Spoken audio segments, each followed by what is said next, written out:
Hi friends, అందరూ బాగున్నారా?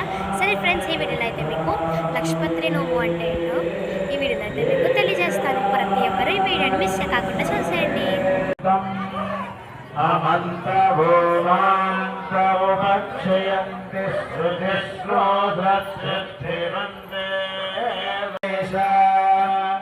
అహం సూదే పితరామస్య మూర్ధర్మమయోని రప్స్వాంతస్సముద్రే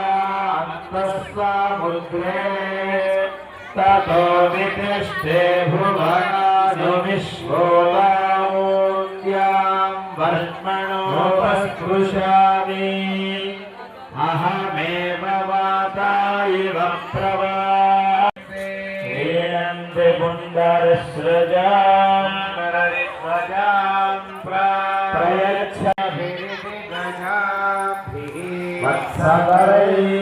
సో అక్కడైతే ప్రతి ఒక్కరు చూసారా, ఒక టేబుల్ పెట్టారు, దాని మీద వెజిటేబుల్స్ పెట్టారు, ఇంకా దాని మీద చిన్న కుండలు పెట్టి దాని మీద జాకెట్ ముక్కలు పెట్టారు. సో దాన్ని అయితే నార్మల్గా ఏదైనా నోములు జరిగేటప్పుడు ఖచ్చితంగా పెడతారు.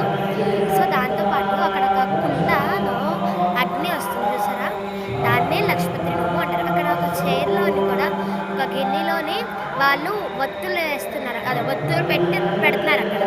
దాన్ని ఆ అగ్ని వచ్చే గిన్నెలో వేస్తే అలా వెలుగుతా ఉంటుంది. మార్నింగ్ దాకా ఒక కథ చెప్తారు, ఆ కథ చెప్పేదాకా అది ఎలాగేలాగా ఆ లక్ష ఒత్తులు ఉన్నవన్నీ అలా ఒక్కొక్కటి కాసేపటికి వేస్తూ ఉంటే అదే ఎదుగుతా ఉంటుంది.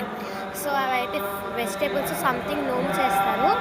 అది అక్కడ చాలామంది జంటలు అయితే చేయించుకుంటున్నారు. సో నేనైతే పర్టికులర్గా చూపించాను, అది మా వాళ్ళు చేసుకుంటున్న నోము అనమాట. సో ప్రతి ఒక్కరికి ఈ వీడియో నచ్చిందా? మీకు ఇంకా డీటెయిల్స్ కావాలంటే ఒక్క వీడియో ట్రై చేస్తాను మీకోసం. లక్ష్మీపత్రి నోము అంటే ఏంటి అనే వీడియో మీకు ఖచ్చితంగా అంటే ఏంటో నేను బాగా తెలుసుకుని అందరి దగ్గర నుంచి మీకు అయితే పెడతాను. ఈ వీడియో కనుక నచ్చినట్లయితే like, share, comment and subscribe.